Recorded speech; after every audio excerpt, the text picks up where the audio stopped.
Assalamualaikum warahmatullahi wabarakatuh. Alhamdulillah rabbil alamin wassalatu wassalamu ala asyrafil anbiya'i wal mursalin nabiyyina Muhammadin wa ala alihi wa sahbihi wat tabi'in wa man tabi'ahum bi ihsanin ila yaumiddin. Qala Allah jalla wa ala ya ayyuhalladzina amanu taqullaha haqqa tuqatih wa la tamutunna illa wa antum muslimun. Amma ba'd. Ikhwatal iman rahimani wa rahimakumullah. Alhamdulillah, segala puji bagi Allah Subhanahu wa taala, Ar-Rahmanur Rahim, Zat yang Maha Pengasih, Zat yang Maha Penyayang, yang Allah Subhanahu wa taala rahmat dan kasih sayangnya begitu melimpah bagi kita semuanya, sehingga sebentar saya sambil rapikan.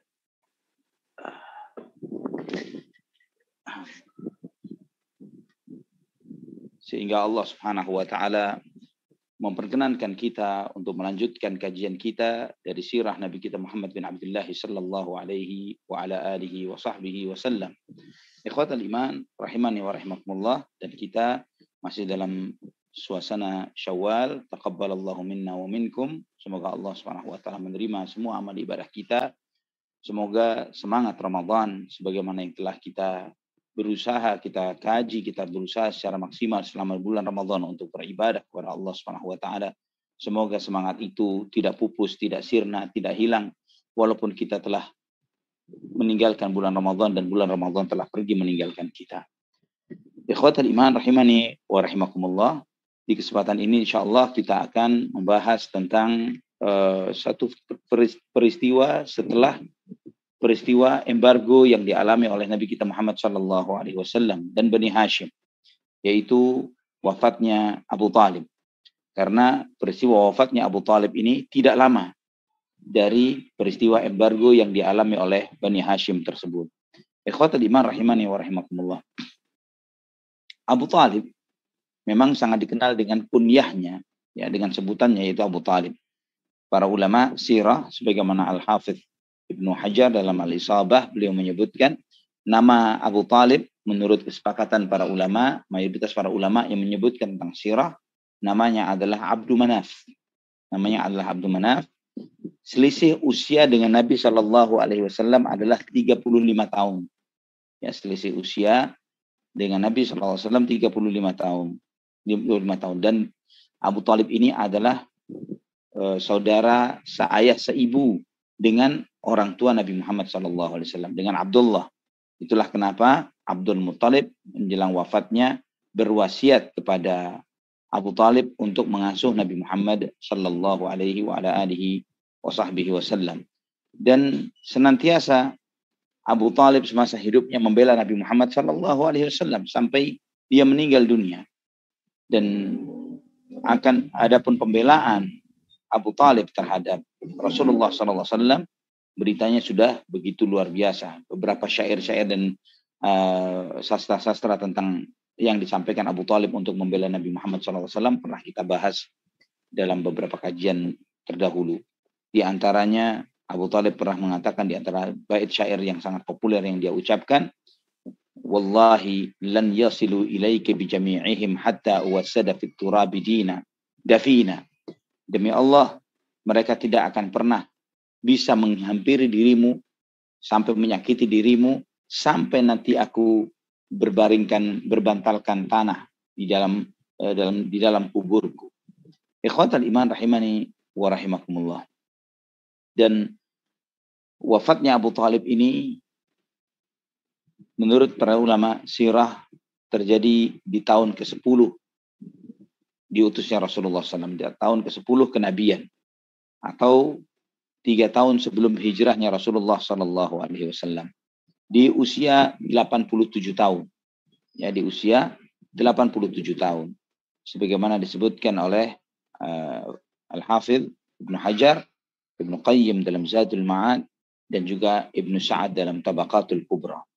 Ikhwatal iman rahimani wa rahimakumullah. Ketika menjelang wafatnya sebagaimana disebutkan dalam Sahih Muslim dan yang lainnya, Nabi Shallallahu Alaihi Wasallam mendatanginya. Yang ketika itu Abu Talib tidak sendirian. Saat itu dia bersama dengan Abu Jahal dan Abdullah ibnu Abi Umayyah serta beberapa orang dari tokoh-tokoh musyrikin yang ada pada saat itu. Dan Nabi Shallallahu Alaihi Wasallam menyampaikan, ya ammi, qul la ilaha illallah kalimatan uhajju laka biha indallah. Wahai pamanku, ucapkan kalimat la ilaha illallah, suatu kalimat yang dengannya aku akan membelamu nanti di sisi Allah Subhanahu wa taala. Dan ketika Nabi SAW mengucapkan hal tersebut, Abu Jahal dan Abdullah ibn Abi Umayyah berkata, "Ya Aba Talib, atarghabu an millati Abdul Muttalib?" Wahai Abu Talib, apakah engkau membenci agama Abdul Muttalib? Terus demikian Nabi SAW menyampaikan kalimat ini, "Qul la ilaha illallah kalimatan uhajju laka biha indallahi azza wa jal." Dan selalu juga Abu Jahal mengulangi ucapannya ini, "Ya Aba Talib, atakrahu an millati Abdul Muttalib." Sampai akhirnya Abu Talib meninggal dunia di atas agama Abdul Muttalib. Ikhwatal iman rahimani wa rahimakumullah, Imam Nawawi rahimahullah menyebutkan tentang hal ini, yang dimaksud dengan dekat wafatnya Abu Talib adalah bukan dalam arti sedang sakaratul maut, ya, namun dalam kondisi sakit yang masih mungkin untuk diajak bicara. Karena ketika sakaratul maut, persis sakaratul maut, ketika malakul maut sedang mencabut ruhnya, pada saat itu tidak boleh atau tidak mungkin ini bisa bahwa taubat seseorang bisa diterima. Itu tidak mungkin diterima. Sebagaimana Allah Subhanahu wa taala menegaskan, "Walaisatit taubatu lil ladzina ya'maluna sayyi'ati hatta idza hadara ahadahumul maut qala inni tubtu an." Dan taubat itu tidak berlaku bagi mereka-mereka yang melakukan dosa sampai ketika sakaratul maut dia mengatakan, "Aku bertaubat saat ini kepada Allah Subhanahu wa taala."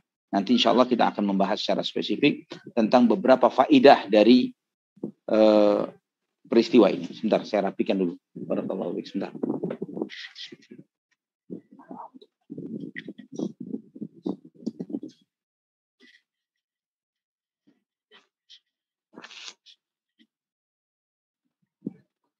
Bismillah. Nah, ikhwatal iman rahimani wa rahimakumullah. Dan terus Nabi SAW mengucapkan kalimat ini sampai akhirnya Abu Talib meninggal di atas agama Abdul Muttalib. Dan kemudian Nabi SAW bersabda, "Wallahi la astaghfiranna lak ma lam unha an." Demi Allah, wahai pamanku, aku akan memohonkan istighfar untukmu selama aku tidak dilarang oleh Allah Subhanahu wa taala. Hadis ini diriwayatkan oleh Imam Bukhari dalam sahihnya, juga Imam Muslim di dalam sahihnya. Ikhwatal iman rahimani wa rahimakumullah. Dalam riwayat yang lain dalam sahih Muslim, Nabi SAW bersabda kepada pamannya Abu Talib, "Qul la ilaha illallah ashhadu laka biha yaumal qiyamah." Wahai pamanku, ucapkan la ilaha illallah, yang dengan kalimat ini aku akan menjadi saksimu nanti pada hari kiamat. Kemudian Abu Talib berkata, "Laula an tu'ayyirani Quraisyun yaquluna innama hamalahu ala dhalikal jaza' la aqrartu biha 'ainak." Kata Abu Talib, andai kata bukan karena kekhawatiranku nanti orang-orang Quraisy akan mencelaku, menghinaku dengan mengatakan bahwa keterpaksaanlah ya yang membuat Abu Talib mengucapkan kalimat itu, aku akan menyenangkan hatimu dengan mengucapkan kalimat tersebut. Sampai Allah Subhanahu wa taala menurunkan firman-Nya, "Innaka la tahdi man ahbabta, walakinallaha yahdi man yasha." Sesungguhnya engkau tidak bisa memberikan petunjuk kepada siapa yang kau cintai, namun Allah Subhanahu wa taala memberikan petunjuk kepada siapa yang Allah Subhanahu wa taala kehendaki. Ikhwatal iman rahimani wa rahimakumullah. Di antara faidah tentang hadis ini, nanti secara mendalam kita akan lebih mengkaji lebih mendalam tentang beberapa faidah dari peristiwa tersebut, yaitu sebagaimana disampaikan oleh Al-Hafidz Ibnu Hajar di dalam kitab Fathul Bari, jawazu ziyaratil qaribil musyrik wa iyadatuhu. Bolehnya berkunjung menjenguk kerabat yang musyrik, ya, yang sakit. Ya, bolehnya menjenguk kerabat musyrik yang sedang sakit. Dan juga di antara faedah yang disampaikan oleh beliau, yaitu taubat itu diterima walaupun dalam kondisi sakit yang sangat berat. Ya, sampai dia terang-terangan bertemu atau berhadapan dengan malakul maut. Karena pada saat itu mustahil taubat itu diterima. Sebagaimana firman Allah dalam surat Ghafir ayat 85, falam yaku yanfa'uhum imanuhum lamma ra'au ba'sana.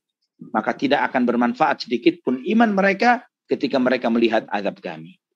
Dan juga di antara faedah dari peristiwa ini, kata Al-Hafidz Ibnu Hajar, nanti lebih mendalam kita akan lebih mengkaji tentang faedah-faedah dari peristiwa ini, yaitu bahwa orang kafir ketika dia bersaksi dengan syahadat yang benar, bersyahadat dengan syahadat yang benar, maka itu akan bermanfaat baginya dan akan menyelamatkannya dari azab Allah Subhanahu wa taala.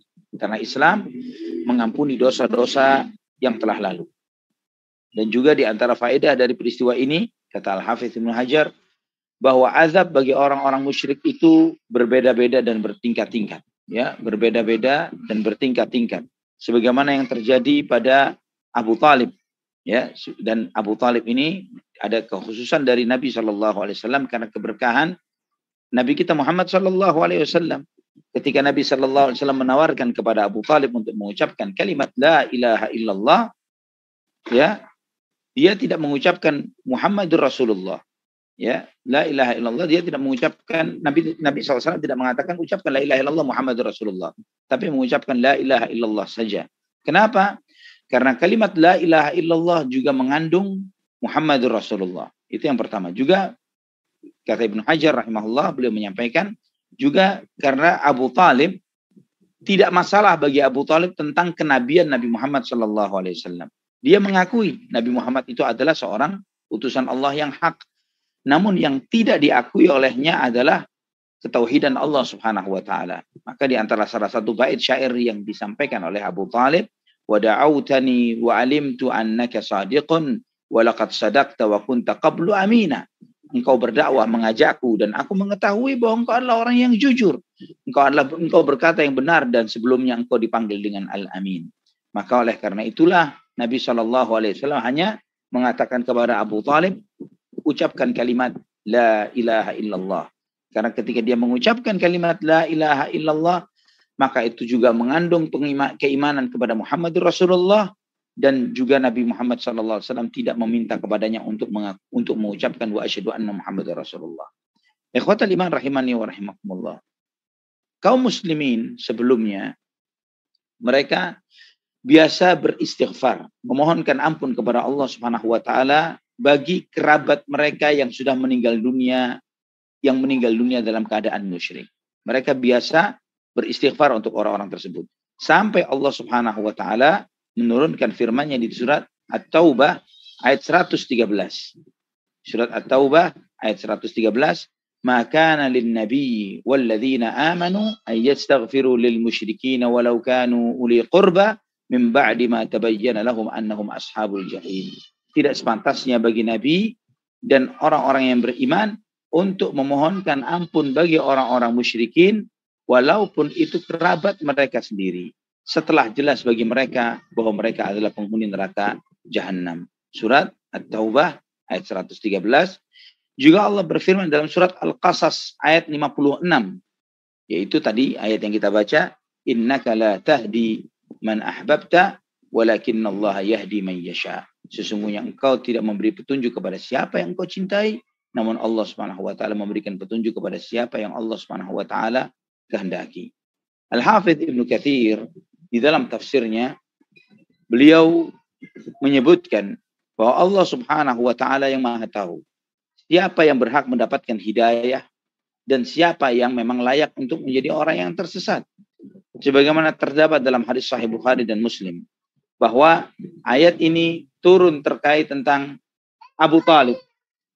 Turut terkait tentang Abu Talib, paman Rasulullah Sallallahu Alaihi Wasallam. Yang Abu Talib ini membela, menjaga Rasulullah Sallallahu Alaihi Wasallam semasa hidupnya, ya, dan berada di barisan Rasulullah Sallallahu Alaihi Wasallam, mencintainya dengan cinta yang luar biasa. Namun, panggil aplikasi. Ya. Namun cinta itu hanyalah cinta yang sifatnya alamiah, ya, bukanlah cinta yang bersifat syar'i, cinta yang biasa, ya, karena cinta itu tidaklah berdasarkan agama. Nah, ketika tiba ajalnya, ketika menjelang ajalnya Abu Talib, Nabi Shallallahu Alaihi Wasallam mengajaknya untuk beriman, ya, mengajaknya untuk masuk Islam. Namun takdir berkata berbeda. Allah Subhanahu wa taala mentakdirkan dia untuk mati dalam keadaan musyrik dan kafir. Ikhwatal iman rahimani wa rahimakumullah. Dalam hal ini, pelajaran yang sangat berharga yang perlu kita pahami, ikhwatal iman, bahwa hidayah itu di tangan Allah Subhanahu wa taala. Hidayah ini Allah berikan kepada siapa yang Allah Subhanahu wa taala kehendaki dari hambanya. Dan pentingnya kita menjaga hidayah yang telah Allah anugerahkan kepada kita. Kita sadar bahwa kita bukan apa-apanya Nabi kita Muhammad sallallahu alaihi wasallam, bukan paman, bukan saudara, bukan sepupu, bukan apapun. Namun Allah anugerahkan hidayah ini kepada kita. Sedangkan Abu Talib, siapa dia? Menyaksikan wajah Nabi sallallahu alaihi wasallam, menyaksikan kelahirannya, mengasuhnya dari kecil, membesarkan Rasulullah sallallahu alaihi wasallam, menjadi tameng hidup untuk Nabi sallallahu alaihi wasallam dalam segala ujian-ujian dakwah yang dihadapi oleh Nabi kita Muhammad sallallahu alaihi wasallam. Dan mati menjelang wafatnya ditalqin oleh Rasulullah sallallahu alaihi wasallam.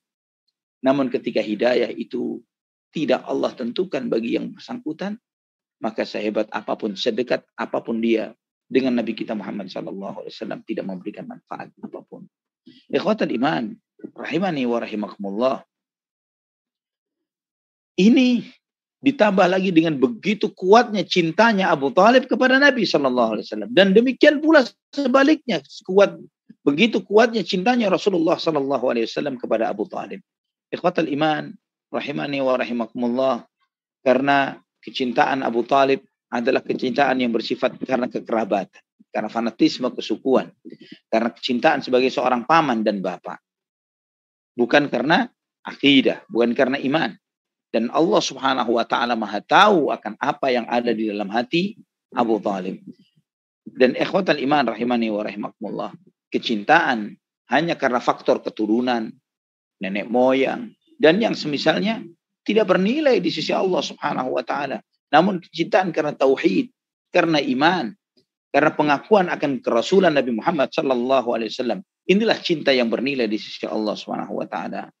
Maka Allah Subhanahu wa taala telah mengangkat, tidak menjadikan hak pilih memberikan hidayah, hak menentukan hidayah, tidak Allah berikan kepada sosok Nabi kita Muhammad sallallahu alaihi wasallam. Hak penetapan itu hanya ada di tangan Allah Subhanahu wa taala semata.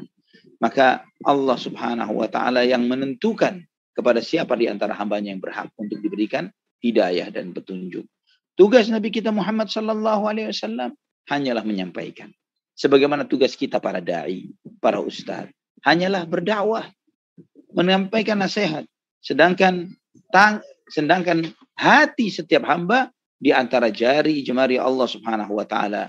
Hidayah di tangan Allah Subhanahu wa taala, yang Allah Subhanahu wa taala tentukan dan pilihkan kepada siapa yang Allah Subhanahu wa taala kehendaki di antara hamba-hambanya. Al-Imam Abu Dawud meriwayatkan di dalam sunannya, juga At-Tayalisi di dalam musnadnya dengan sanad yang hasan dari Ali bin Abi Thalib radhiyallahu an, beliau mengatakan, ketika Abu Talib meninggal dunia, aku mendatangi Nabi Muhammad sallallahu alaihi wasallam. Abu Talib siapanya? Ali, ayahnya. Ya, Ali bin Abu Talib mendatangi Rasulullah sallallahu alaihi wasallam. Faqultu inna ammaka Syekh ad-Dal qad mat. Pamanmu, kakek tua yang tersesat ini telah meninggal dunia. Artinya karena tidak mengucapkan kalimat la ilaha illallah. Kemudian Nabi sallallahu alaihi wasallam bersabda, "Idhhab fawari abak, thumma la tuhdithanna syai'an hatta ta'tiyani." Nabi sallallahu alaihi wasallam bersabda, "Pergilah, makamkan ayahmu, kemudian jangan engkau mengucapkan apapun setelah itu sampai engkau mendatangiku," kata Nabi sallallahu alaihi wasallam.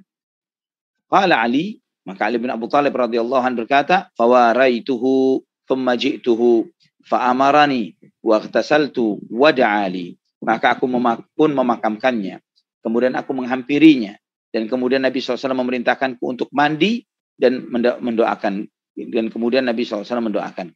Ikhwatan iman rahimani wa rahimakumullah, di antara faedah yang dipahami oleh para ulama tentang hadis ini, yaitu Nabi SAW tidak ikut memakamkan, ya, Nabi SAW tidak ikut memakamkan Abu Talib. Dan ini menunjukkan, ya, di antara faedah yang dijelaskan oleh Syekh Al-Albani rahimahullah di dalam Al-Ahkam, dalam Ahkamul Janaiznya, bahwa tidak boleh ikut mengantarkan jenazah orang kafir. Paman Nabi SAW sendiri Abu Talib, Nabi SAW tidak mendatanginya. Dan bagaimana nasib Abu Talib di akhir? Imam Bukhari dan Muslim meriwayatkan di dalam sahihnya dari Abdullah bin Al-Harith, dari Abbas bin Abdul Muttalib radhiyallahu anhu, paman Rasulullah sallallahu alaihi wasallam. Abbas berkata kepada Rasulullah sallallahu alaihi wasallam, "Ma aghnaita an ammik, fa wallahi kana yahutu." Ya Rasulullah, apakah engkau tidak sedikit pun bisa memberi bantuan kepada pamanmu? Bukankah dia dahulu ketika dia hidup dia membelamu? Wa yaghdab lak, emosi marahnya pun karenamu. Maka Nabi sallallahu alaihi wasallam bersabda, "Huwa fi dhahdahin minan nar, walaula ana lakana fid darkil asfali minan nar." Abu Talib ada di pinggirannya neraka. Dhahdah itu dalam bahasa Arab adalah ketika seseorang kebanjiran, kebanjirannya cuma sampai mata kaki, itu dhahdah. Ya, ada yang kebanjiran sampai mata kaki, ada yang sampai selutut, ada yang sampai sepinggang, ada yang habis. Ya, dhahdah itu permulaan dari kebanjiran. Jadi kalau misalnya diartikan bahwa dia berada di pinggiran neraka, dan jika bukan karena aku, maka dia berada di kerak neraka yang paling bawah. Laula ana lakana fid darkil asfali minan nar. Juga Imam Bukhari dan Muslim meriwayatkan juga dari Abu Sa'id Al-Khudri radhiyallahu anhu bahwa dia mendengar Nabi sallallahu alaihi wasallam ketika disebutkan tentang pamannya, Nabi sallallahu alaihi wasallam bersabda, "La'allahu tanfa'uhu syafa'ati yaumal qiyamah, fayaj'alu fi dhahdahin minan nar yablughu ka'baihi yaghli minhu dimaghuhu." Nabi sallallahu alaihi wasallam bersabda, semoga Abu Talib akan mendapatkan manfaat dari syafaatku nanti pada hari kiamat. Dia ditempatkan di pinggiran neraka yang sampai ke mata kakinya, yang karena azab itu maka mendidihlah isi otaknya. Al-Hafidh Ibnu Hajar menyebutkan dalam Fathul Bari, beliau menyebutkan manfaat yang diperoleh oleh Abu Talib ini adalah kekhususan karena keberkahan Rasulullah sallallahu alaihi wa ala alihi wasallam. Juga Imam Muslim meriwayatkan di dalam sahihnya dari Ibnu Abbas radhiyallahu anhuma, Nabi sallallahu alaihi wasallam bersabda, "Ahwanu ahlin nari azaban Abu Talib wa huwa munta'ilun bina'laini yaghli minhuma dimaghuhu." Manusia yang paling ringan azabnya di api neraka adalah Abu Talib. Dia dipakaikan sandal dengan dua sandal dari api neraka yang dengannya mendidihlah isi otaknya. Al-Imam As-Suhaili menyebutkan bahwa dia mengatakan bahwa Abu Talib pada hakikatnya mengikuti Rasulullah SAW secara global. Dia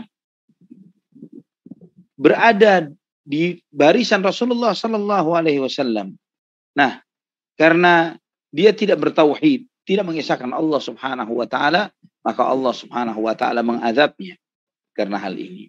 Dan tidak bermanfaat baginya sedikit pun ya kecintaan dia kepada Rasulullah SAW, sedikit pun tidak memberikan manfaat kepadanya sama sekali karena ketidakimanannya kepada Allah Subhanahu wa taala, tidak mengucapkan tauhid la ilaha illallah. Ikhwatal iman rahimani wa rahimakumullah. Di antara faedah yang sangat berharga dari peristiwa wafatnya Abu Talib ini, kita mengambil banyak hikmah. Yang pertama, betapa mulianya kalimat la ilaha illallah. Kalimat yang didakwahkan oleh Nabi kita Muhammad sallallahu alaihi wasallam. Kalimat yang dengannya Nabi sallallahu alaihi wasallam mengajak seluruh bangsa Arab dan seluruh umat manusia untuk mengucapkan kalimat la ilaha illallah ini. Kalimat yang dengannya Rasulullah sallallahu alaihi wasallam mengajarkan kepada pamannya Abu Talib kalimat syahadat tauhid yang berarti la ma'budu bihaqqin illallah. Tidak ada yang berhak disembah dengan benar, tidak ada yang layak disembah kecuali Allah Subhanahu wa taala. Maka ikhwatal iman rahimani wa rahimakumullah, ketika seseorang mengesahkan Allah di dalam ibadah, maka tenanglah hatinya, tenanglah dirinya di dalam dari penghambaan kepada selain Allah Subhanahu wa taala. Dia tidak lagi beribadah kepada sesama makhluk, sehebat apapun makhluk tersebut. Dan merealisasikan tauhid ini La ilaha illallah dengan mengenalnya, dengan mengamalkan perintahnya, menjauhi larangannya, beribadah hanya kepada Allah Subhanahu wa taala dan tidak beribadah kepada selain Allah Subhanahu wa taala. Mengesahkan Allah di dalam ibadah, berikhlas dalam ibadah dengan mengagungkan, penuh rasa cinta, berharap dan takut kepada Allah Subhanahu wa taala. Sehingga di dalam hati ini tidak ada siapapun selain Allah Subhanahu wa taala. Tidak ada harapan terhadap sesuatu yang Allah Subhanahu wa taala haramkan. Tidak ada sedikit pun kebencian dari apa yang Allah Subhanahu wa taala sampaikan dan perintahkan. Itulah bentuk realisasi terbesar dari seseorang yang mengucapkan kalimat la ilaha illallah. Realisasi yang paling minimum tidak melakukan kesyirikan, terutama syirkul akbar. Realisasi yang paling maksimum di dalam hati ini hanya ada Allah Subhanahu wa taala. Mengikhlaskan ibadah, ucapan, perbuatan semuanya karena Allah Subhanahu wa taala. Cintanya karena Allah, bencinya karena Allah, memberi karena Allah, tidak memberi pun karena Allah Subhanahu wa taala. Dan juga dia tidak ada sesuatu yang lebih dia benci melebihi apa yang dibenci oleh Allah Subhanahu wa taala. Melebihi apa yang diharamkan oleh Allah Subhanahu wa taala. Tidak ada sesuatu yang lebih membuat dia senang dan ridha melebihi apa yang membuat Allah Subhanahu wa taala ridha dan senang terhadap amalan, ucapan atau personal atau individu tertentu. Ikhwatan iman rahimani wa rahimakumullah. Kemudian di antara pelajaran yang lain, kita melihat bagaimana respon dan reaksi orang-orang kafir Quraisy ketika mereka diperintahkan, diajak oleh Nabi Muhammad SAW untuk mengucapkan kalimat la ilaha illallah. Mereka paham akan makna la ilaha illallah. Mereka paham bahwa kalimat ini bukanlah sekedar suatu kalimat begitu saja yang diucapkan namun tidak mengandung konsekuensi dan resiko. Mereka tahu akan hal itu. Sehingga mereka mengucapkan aja'alal alihata ilahu wahida inna hadza la syai'un ujab. Apakah Muhammad ini menjadikan sebanyaknya sesembahan itu hanya menjadi satu sesembahan saja? Ini sesuatu yang aneh. Ya, mereka memahami makna ilah itu al-ma'bud, yang berhak disembah, yang diibadahi, yang disembah dan diibadahi. Mereka bukan menduakan Allah di dalam penciptaan, di dalam kepemilikan alam semesta, di dalam mengatur alam semesta. Tidak, mereka yang meyakini Allah yang mencipta langit dan bumi. Mereka yang meyakini Allah Subhanahu wa taala yang memiliki alam semesta. Mereka yang meyakini Allah yang menghidupkan dan mematikan. Mereka meyakini akan itu semuanya. Namun mereka tidak mau. Mereka tidak meyakini bahwa Allah satu-satunya yang berhak untuk disembah dan diibadahi. Doa, nggak bisa langsung doa kepada Allah. Tidak bisa kepada Allah langsung. Harus ada perantaranya. Kepada orang-orang yang dikeramatkan, yang disanjungkan, yang dimuliakan. Kepada mereka lah mereka berharap. Kepada Latta, Uzza, Manat, kepada Wad, Suwa', Yaghuth, Ya'uq, Nasr, dan yang semisalnya. Dan inilah ikhwatal iman. Jika antum bisa melihat, jika kalimat la ilaha illallah tidak mengandung makna konsekuensi tertentu, maka apa beratnya bagi Abu Talib untuk mengucapkan kalimat itu? Apa beratnya bagi Abu Talib? Dan aneh sekali ikhwatal iman, jika ada seorang kafir, musyrik, selevel seperti Abu Talib, lebih paham akan makna la ilaha illallah ketimbang sebagian besar kaum muslimin. Berapa banyak umat Islam mengucapkan la ilaha illallah, la ilaha illallah, la ilaha illallah, tapi tidak paham maknanya. Berapa banyak dari mereka sekarang la ilaha illallah, besok mengucapkan selamat hari raya kepada orang-orang non-muslim yang mempertuhankan Tuhan-Tuhan yang disembah selain Allah dan mengucapkan selamat terhadap hari-hari raya tersebut. Berapa banyak dari umat Islam yang mengucapkan la ilaha illallah, la ilaha illallah, la ilaha illallah dan menjadikannya sebagai bagian dari wirid dan zikir hariannya. Namun di saat yang berbeda, dia juga misalnya madad ya Muhammad, madad ya Husain. Tolonglah wahai Muhammad, tolonglah pertolonganmu wahai Husain juga. Ya, meminta pertolongan kepada Nabi Muhammad, kepada Husain bin Ali dan yang lain sebagainya. Berapa banyak dari yang mengucapkan la ilaha illallah, namun juga dia melakukan perbuatan-perbuatan, memohon, meminta, berharap di kuburan-kuburan para wali. Dan bahkan menjadikan itu sebagai bagian dari syiar keagamaannya. Bagian dari agama ini adalah berziarah ke makam-makam yang dikeramatkan. Kubur-kubur yang dibangun dengan mewah. Dan kemudian melakukan ritual-ritual bulanan bulanan atau tahunan di makam-makam dan kuburan-kuburan tersebut dan menganggapnya bagian dari tauhid, bagian dari iman. Ketika ada yang mengingkari perbuatan itu, mereka mengatakan bahwa orang-orang yang mengingkarinya tidak paham tauhid. Mereka lebih paham tauhid. Bagaimana ini bisa dikatakan sebagai tauhid? Bagaimana ini dikatakan sebagai tauhid? Sedangkan mereka berdoa, memohon dan meminta pada selain Allah Subhanahu wa taala. Ikhwatal iman rahimani wa rahimakumullah. Di antara mereka ada yang menyembelih hewan kurban, yang menyembelih hewan ditujukan kepada benda ini, kepada itu dan yang lain sebagainya. Di antara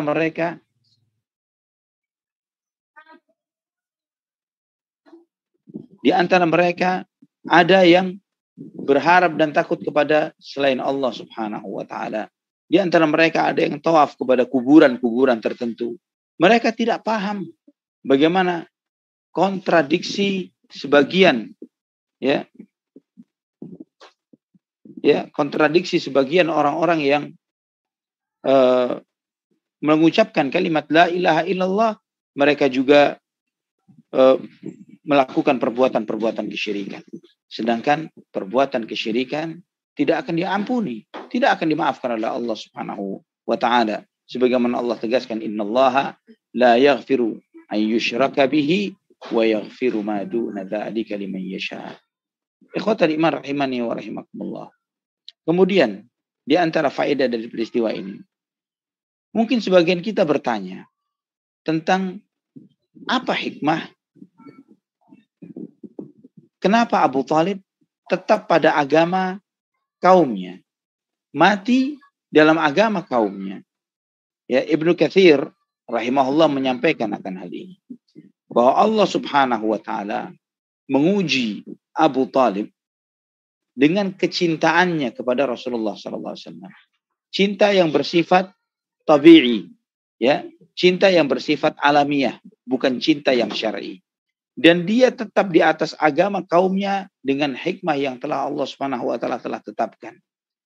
Dengan tujuan itu, dengan hikmah itu diantaranya adalah bahwa keberadaan Abu Thalib dengan cintanya kepada Rasulullah SAW dan tetap di atas agama kaumnya, kemudian dia membackup dan membela Rasulullah SAW dan melindungi Rasulullah SAW.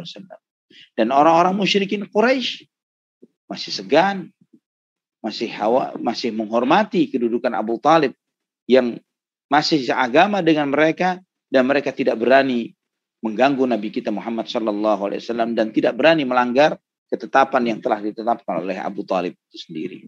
Al-Imam Ibnu Qayyim rahimahullah menyampaikan, wa kana min hikmati ahkamil hakimin baqa'uhu ala dini qaumihi lima fi dzalika minal masalih allati tabdu liman ta'ammalaha. Bahwa di antara hikmah Allah Subhanahu wa taala yang maha bijaksana, yaitu tetapnya Abu Thalib di atas agama kaumnya, karena di dalam hal itu mengandung maslahat bagi mereka yang merenunginya. Ikhwatal iman rahimani wa rahimakumullah.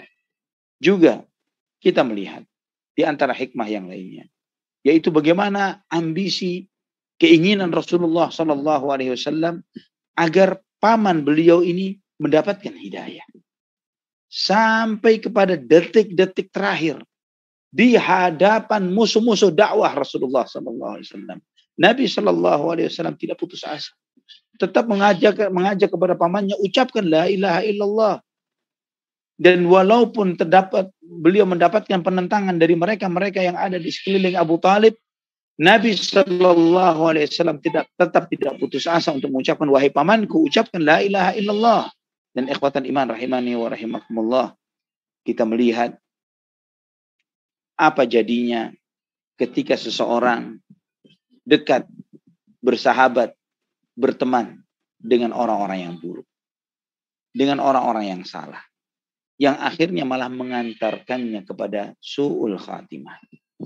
Itulah kenapa Allah Subhanahu wa taala menyampaikan di dalam surat Al-Furqan ayat 27 sampai 29, wa yauma ya'addu adh-dhalimu 'ala yadayhi yaqulu ya laitani ittakhadhtu ma'ar rasuli sabila ya wailata laitani lam attakhidh fulanan khalila laqad adallani 'anil dzikri ba'da idh ja'ani wa kana asy-syaitanu lil insani khadhula. Dan ingatlah nanti pada suatu hari orang-orang zalim menggigit jari jemari mereka. Dan dia dengan penuh penyesalan dia mengatakan, ya laitani ittakhadtu ma'ar rasuli sabila. Aduh, menyesalnya diriku. Andai kata aku mengikuti jejak Rasulullah sallallahu alaihi wasallam. Ya wailata laitani lam attakhidh fulanan khalila. Menyesalnya diriku, kenapa aku sampai menjadikan si fulan sebagai teman dan sahabatku. Laqad adallani 'anil dzikri ba'da idh ja'ani. Dia telah menyesatkanku dari peringatan Allah setelah peringatan itu datang kepadaku. Wa kana syaitanu lil insani khadula. Dan syaitan itu sangat menghinakan manusia. Ikhwatal iman, rahimani wa rahimakumullah. Teman-teman yang salah, teman-teman yang buruk akan berbuat jahat dan zalim kepada sahabat dan temannya. Bahkan pada kondisi dan saat-saat ketika orang tersebut sangat membutuhkan pertolongan dan bantuan. Kita melihat apa jadinya, bagaimana jadinya Abu Talib. Di saat dia sangat membutuhkan bantuan dari seseorang untuk menyelamatkan dia dari azab yang kekal dan abadi. Malah teman-teman yang buruk ini tadilah yang menggiring, yang mengarahkannya sampai menyebabkannya mati dalam keadaan su'ul khatimah. Maka kita melihat apa yang diucapkan oleh Abu Talib yang mengatakan, laula antu ayyirani Quraisyun la aqrartu biha ainak. Andai kata bukan karena takutnya aku dicela oleh teman-temanku, oleh orang-orang Quraisy, maka aku akan menyenangkan hatimu. Ikhwatal iman rahimani wa rahimakumullah. Di antara pelajaran yang lain dari peristiwa ini, peristiwa wafatnya Abu Talib, yaitu ibrah, penilaian amalan bagi amalan seseorang adalah pada penutupnya. Ibrah itu pada akhirnya.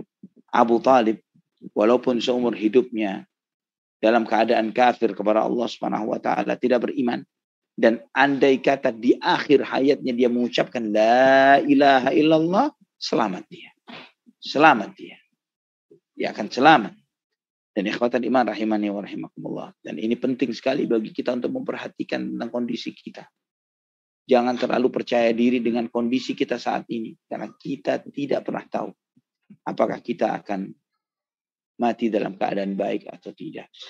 Itu yang selalu menanamkan kepada kita untuk minta kepada Allah, ya muqallibal qulub, tsabbit qalbi ala dinik. Wahai Zat yang maha membolak-balikkan hati, tetapkan hatiku di atas agamamu. Ikhwatal iman rahimani wa rahimakumullah. Dan juga mengajarkan kepada seorang agar menjaga, jangan sampai dia gampang-gampang terjumus dalam perbuatan dosa dan maksiat. Karena dia tidak pernah tahu. Bisa jadi ketika dia melakukan suatu dosa tersebut, hidupnya diakhiri dalam kondisi seperti itu. Allah Subhanahu wa taala mengingatkan, ya ayyuhalladzina amanu taqullaha haqqa tuqatih wa la tamutunna illa wa antum muslimun. Wahai orang-orang yang beriman, bertakwalah kalian kepada Allah dengan sebenar-benarnya takwa, dan jangan kalian mati kecuali kalian dalam keadaan muslim. Ikhwatul iman rahimani wa rahimakumullah. Di antara pelajaran yang lain dari peristiwa ini adalah bahayanya taklid, ikut-ikutan kepada ajaran nenek moyang, mengikuti tradisi mereka tanpa mempedulikan ketetapan dan ketentuan syariat di dalam hal ini. Nabi Shallallahu Alaihi Wasallam setiap kali mengajak Abu Talib untuk beriman kepadanya, Abu Talib selalu berpegang kepada apa yang telah diterimanya dari ayahnya, dari kakeknya, dan seterusnya. Yang mengatakan, bal qalu inna wajadna aba'ana ala ummati wa inna ala atharihim muhtadun. Mereka mengatakan, sesungguhnya kami mendapati nenek moyang kami di suatu ajaran dan kami mengikuti jejak mereka. Muhtadun, kami mengikuti petunjuk yang telah diwariskan oleh nenek moyang kami. Al-Imam Ibnu Qayyim rahimahullah, beliau mengatakan, wa ma 'alal 'abdi adarru min mulkil 'adatilah. Tidak ada sesuatu yang lebih berbahaya bagi seseorang melebihi dominasi kekuasaan tradisi dan adat istiadat bagi orang tersebut.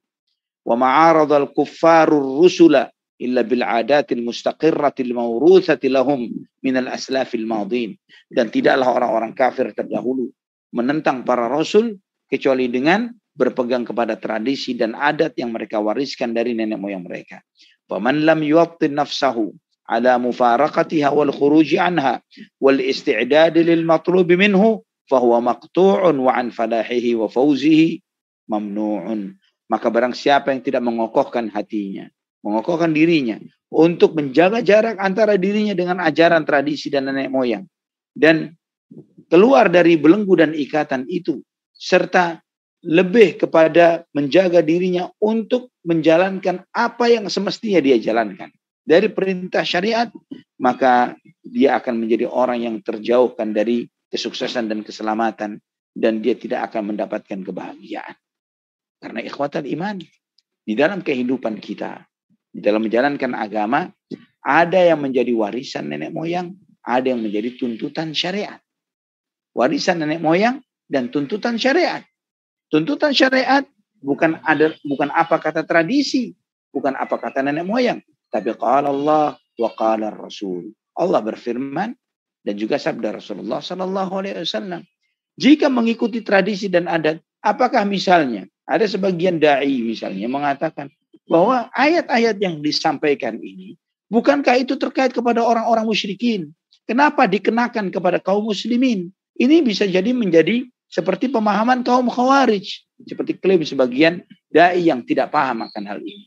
Ini ayat-ayat yang ditujukan kepada orang-orang musyrik. Sedangkan nenek moyang kami bukanlah orang-orang musyrik, orang-orang muslim. Kuncinya adalah ketetapan syariat, perintah atau larangan Allah Subhanahu wa taala. Bukan siapa nenek moyang kita, bukan siapa ayah dan ibu kita. Bisa jadi nenek moyang kita adalah muslimin, kakek nenek moyang kita adalah orang-orang muslim, tapi ketika mereka muslim tapi sepakat untuk melanggar syariat. Contoh yang paling mudah, sebagian tradisi kaum muslimin yang ketika meninggal dunia, dia berpesan agar kuburnya dikeramatkan. Kuburnya dibuat kuburan yang semewah mungkin. Di semen. Bukan cukup di semen, di keramik. Bukan cukup di keramik, dibangunkan kubah. Tidak cukup dibangunkan kubah, dibuat satu ruangan tersendiri. Seperti masjid atau musola. Dipasangin, bahkan AC. Dijenguk di tiap hari tertentu atau bulan tertentu di setiap tahunnya. Ini diberlakukan oleh sebagian yang nenek moyang mereka katanya adalah muslimin, mereka adalah orang-orang muslim. Sedangkan hadis-hadis Nabi Shallallahu Alaihi Wasallam yang melarang kita untuk membangun kuburan, duduk di kuburan, mengapurnya, menyemennya, ini sudah begitu banyaknya. Sholat menghadap kuburan dan yang lain sebagainya, semua mazhab sepakat menegaskan akan hal ini. Namun kita melihat berapa banyak yang terikat dengan ajaran dan tradisi nenek moyang, mereka sepakat seperti bersama-sama berjamaah mengubur hidup-hidup ajaran yang peringatan yang diperingatkan oleh Nabi SAW, larangan untuk menjadikan kuburan sebagai masjid, kemudian membangunnya, meninggikannya melebihi dari sejengkal dan yang lain sebagainya. Sepakat seperti secara berjamaah mereka tinggalkan larangan-larangan Rasulullah SAW ini dan mereka berjamaah pula melanggar semua larangan-larangan Nabi Muhammad SAW di dalam hal ini. Ikhwatal iman. Kemudian di antara pelajaran yang lain dari peristiwa ini, yaitu hidayah, petunjuk itu di tangan Allah Subhanahu wa taala, bukan di tangan manusia siapapun dia. Bukan di tangan siapapun di antara manusia ini untuk memberikan hidayah dan petunjuk. Hidayah itu mutlak di tangan Allah Subhanahu wa taala. Maka kita menyadari dalam hal ini, tanggung jawab kita sebagai dai yang berdakwah hanya menyampaikan, tidak lebih dari itu. Sedangkan hidayah hanya di tangan Allah Subhanahu wa taala. Nabi Muhammad sallallahu alaihi wasallam, Allah tegaskan tentang beliau, wa innaka latahdi ila siratin mustaqim. Dan sungguh engkau Muhammad sungguh memberi petunjuk ke jalan yang lurus, dalam surat Asy-Syura ayat 52. Ya. Dan itu jelas kita memahaminya bahwa ayat ini tidak kontradiktif dengan firman Allah, innaka la tahdi man ahbabta. Engkau tidak bisa memberikan hidayah kepada siapa yang Allah kehendaki, kepada siapa yang engkau cintai. Ya. Ini tidak bertentangan dengan ayat yang kita baca barusan, yaitu wa innaka la tahdi ila siratin mustaqim. Dan sesungguhnya engkau sungguh memberi petunjuk kepada jalan yang lurus. Maksud dari ayat ini yaitu petunjuk yang berupa penyampaian. Menyampaikan apa yang disampaikan oleh Nabi SAW, memberikan petunjuk ke jalan yang lurus. Sedangkan Ayat yang berikutnya, innaka la tahdi man ahbabta, sesungguhnya engkau tidak bisa memberikan hidayah kepada siapa yang engkau cintai. Ini terkait tentang hidayah taufik. Hidayah untuk menanamkan petunjuk itu ke dalam hati seseorang. Ikhwatan iman rahimani wa rahimakumullah. Dan ini juga hiburan bagi setiap kita. Ketika kita berdakwah, menasehati, ya, kemudian berupaya untuk memberikan petunjuk kepada seseorang, namun orang itu lebih cenderung untuk menolak dan mengelak, maka bukanlah tanggung jawab kita untuk membuka hatinya, menanamkan benih-benih iman ke dalam hati orang tersebut. Juga kita melihat ikhwatal iman di antara faedah dari peristiwa wafatnya Abu Thalib ini, yaitu dahsyatnya azab api neraka. Dahsyatnya azab api neraka. Bagaimana Rasulullah SAW menyampaikan bahwa azab yang paling ringan bagi Abu Thalib adalah di api neraka, yang paling ringan di akhirat kelak, yaitu Abu Thalib. Dengan cara apa? Dengan dipakaikan sandal di kakinya yang dengannya isi otaknya menjadi mendidih. Ini yang paling ringan. Bagaimana dengan yang di atas itu? Allah Subhanahu wa taala mengingatkan dalam surat Az-Zariyat ayat 50 sampai 51. Allah Subhanahu wa taala mengingatkan, fafirru ilallah inni lakum minhu nadhirum mubin wa la taj'alu ma'allahi ilahan akhar inni lakum minhu nadhirum mubin. Larilah kalian menuju Allah. Larilah kalian menuju Allah. Sesungguhnya aku adalah memberi peringatan bagi kalian sebagai pemberi peringatan yang nyata. Juga kemudian ayat selanjutnya, dan janganlah kalian menjadikan sesembahan yang lain selain Allah Subhanahu wa taala. Sesungguhnya aku mengingatkan kalian, aku memberikan peringatan kepada kalian dengan peringatan yang nyata dari hal tersebut. Ikhwatan iman rahimani wa rahimakumullah. Kemudian juga di antara faedah dari peristiwa ini, ya, ayat-ayat yang kita kaji, ya, firman Allah Subhanahu wa taala dalam surat Al-Qasas ayat 56, innaka la tahdi man ahbabta walakinnallaha yahdi man yasha. Sesungguhnya engkau tidak memberi hidayah kepada siapa yang engkau cintai, namun Allah memberikan hidayah kepada siapa yang Allah kehendaki. Imam An-Nawawi menyampaikan dalam Syarah Muslim, ajma'al mufassiruna ala annaha nazalat fi Abi Thalib. Semua ahli tafsir sepakat bahwa ayat ini turun terkait tentang peristiwa wafatnya Abu Thalib. Juga Nabi SAW sendiri yang menyampaikan, aku akan memintakan ampun untukmu selama aku tidak dilarang. Ikhwatal iman rahimani wa rahimakumullah. Kemudian di antara faedah dari peristiwa ini, yaitu bahwa seseorang yang di akhir hayatnya, ketika sakit menjelang wafat, dia masuk Islam dengan bersyahadat dan mengucapkan la ilaha illallah atau bersyahadat, maka Islamnya adalah sah. Islamnya adalah sah. Sebagaimana apa yang ditawarkan oleh Nabi SAW. Nah, berbeda dengan kondisi ketika dia sedang naza, ketika proses ruh sedang dicabut, dan itu tidak berlaku bagi seseorang yang dalam kondisi seperti itu, baru dia bertaubat kepada Allah Subhanahu wa taala. Sebagaimana dalam surat An-Nisa ayat 18, Allah Subhanahu wa taala berfirman, وَلَيْسَتِ التَّوْبَةُ لِلَّذِينَ يَعْمَلُونَ السَّيِّئَاتِ حَتَّى إِذَا حَضَرَ أَحَدَهُمُ الْمَوْتُ قَالَ إِنِّي تُبْتُ الْآنَ. Tidaklah taubat itu berlaku bagi mereka-mereka yang berbuat dosa-dosa sampai ketika datang kepada mereka al-maut atau kematian, dia baru mengatakan, saat ini aku bertaubat kepada Allah Subhanahu wa taala. Ikhwatal iman rahimani wa rahimakumullah. Juga di antara faedah dari peristiwa ini, yaitu dalam riwayat yang disebutkan oleh si perawi yang meriwayatkan kisah ini, Abu Thalib berkata di akhir apa yang dia ucapkan, bahwa dia berada di atas agama Abdul Muttalib. Ya, ini Imam Nawawi menyampaikan, fahadha min ahsanil adabi wa tasarrufat, wa huwa anna man haka qawla ghairihi al-qabih ata bihi bi dhamiril ghaibah liqubhi surati lafdhihi al-waqi'. Wa di antara faedah dari peristiwa ini, ya, di antara adab dan etika yang diajarkan dalam hadis ini, yaitu ketika seseorang menceritakan ucapan orang lain, ucapan buruk yang diucapkan oleh orang lain, maka dia menisbatkan ucapan buruk itu bukan kepada dirinya, namun kepada orang lain tersebut. Misalnya, seseorang, Alex misalnya, Alex berkata kalimat tertentu, ya, Alex berkata kalimat tertentu yang kalimat ini kalimat buruk, ya, maka Anda tidak boleh mengucapkannya. Alex berkata, saya begini dan begitu. Karena di dalam kalimat itu ada kalimat negatifnya. Ya, kalimat yang buruk yang dibenci oleh Allah. Tapi Alex berkata begini dan begitu tanpa menyebutkan sayanya. Bahwa dia begini, bahwa dia begitu. Sebagaimana dalam kisah Abu Talib ini disampaikan, Abu Talib berkata bahwa dia berada di atas agama Abdul Muttalib. Tidak mengatakan saya begini, tidak. Ya, walaupun sedang dalam konteks menceritakan apa yang diucapkan oleh orang lain. Ini karena semua kalimat-kalimat buruk, terutama terkait terhadap Allah Subhanahu wa taala, jangan Anda nisbatkan kepada diri Anda, tapi nisbatkan kepada siapa yang mengucapkannya. Ya, ini di antara adab dan akhlak yang diajarkan dalam peristiwa ini. Juga di antara faedah dalam peristiwa wafatnya Abu Talib ini, dalam kisah ini, yaitu besarnya hak kerabat dan keluarga. Besarnya hak kerabat dan keluarga. Bagaimana upaya Nabi kita Muhammad SAW dalam berupaya untuk mengislamkan pamannya.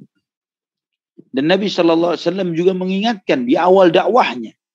Bagaimana ketika Allah memerintahkan wa anzir ashiratakal aqrabin, berilah peringatan kepada kerabatmu yang terdekat.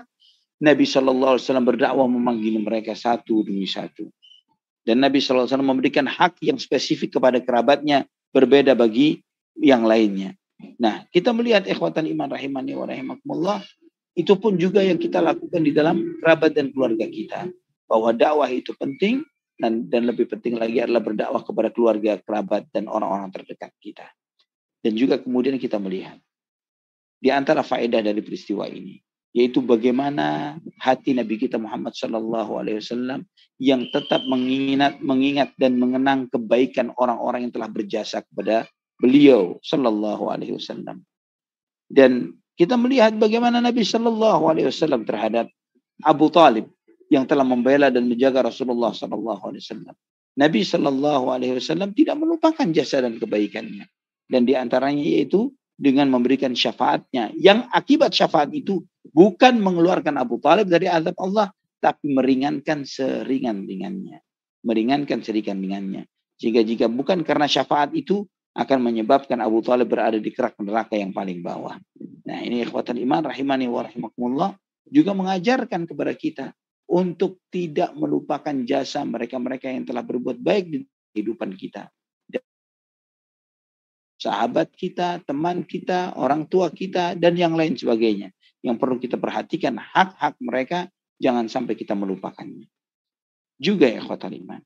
Di antara faedah dalam peristiwa hadis ini faedah yang terakhir pada kesempatan ini, dari kisah wafatnya Abu Talib, yaitu apa yang menjadi penyebab diringankannya azab bagi Abu Talib? Apa yang menyebabkannya? Yang menyebabkannya adalah syafaat Rasulullah Sallallahu Alaihi Wasallam. Syafaat Rasulullah Sallallahu Alaihi Wasallam, bukan karena amalannya Abu Talib, ya, bukan karena amalannya Abu Talib. Dan ini yang membuat kita memahami bahwa tidak adanya pertentangan antara ayat-ayat yang Allah Subhanahu Wa Taala turunkan terkait tentang amalan orang-orang musyrik, ya, dengan peristiwa Abu Talib ini. Tidak ada kontradiksi dan pertentangan. Karena Abu Talib mendapatkan hak tersebut bukan karena amalan Abu Talib dalam membela Nabi Muhammad SAW, karena itu semuanya tidak ada nilainya. Karena dia tidak mau bersyahadat la ilaha illallah, tapi dia mendapatkan hal itu karena kekhususan, kemuliaan yang telah Allah Subhanahu wa taala berikan kepada Nabi kita Muhammad bin Abdullah sallallahu alaihi wa ala alihi wa sahbihi wasallam. Dan ini menunjukkan keagungan dan kemuliaan Nabi kita Muhammad sallallahu alaihi wa ala alihi wa sahbihi wasallam. Ini ikhwatan iman rahimani wa rahimakumullah, kajian kita dalam peristiwa kali ini, yaitu wafatnya Abu Talib, yang insya Allah pada kesempatan berikutnya kita akan lebih mendalami tentang sirah Nabi kita Muhammad SAW ini, terkait tentang wafatnya istri Nabi kita Muhammad SAW yang tercinta, yaitu Khadijah binti Khuwailid radhiyallahu anha. Wallahu a'lam bishawab. Barakallahu fikum. Baik Ustaz, Masya Allah wa barakallahu fikum Ustaz. Alhamdulillah jemaah sekalian, demikianlah penjelasan tentang kisah wafatnya paman Nabi yang sangat dicintai dan Nabi pun sangat mencintai dan Abu Thalib pun dan sangat mencintai Nabi Shallallahu Alaihi Wasallam. Namun demikian bahwa tadi disampaikan oleh Ustadz bahwa hidayah itu sangat mahal, dan sekali lagi bahwa manusia tidak dapat memberikan hidayah, hanyalah Allah Subhanahu wa taala yang dapat memberikan hidayah semata gitu. Baik jemaah sekalian, kita sudah memasuki sesi kedua, yakni sesi tanya jawab, dan alhamdulillah sudah ada yang masuk pertanyaannya melalui WA tanya jawab pekerja mengaji di 081222723457. Pertanyaan pertama datang dari Jakarta Timur, yakni dari Akhi Hidayana. Assalamualaikum warahmatullahi wabarakatuh, Ustaz. Waalaikumsalam.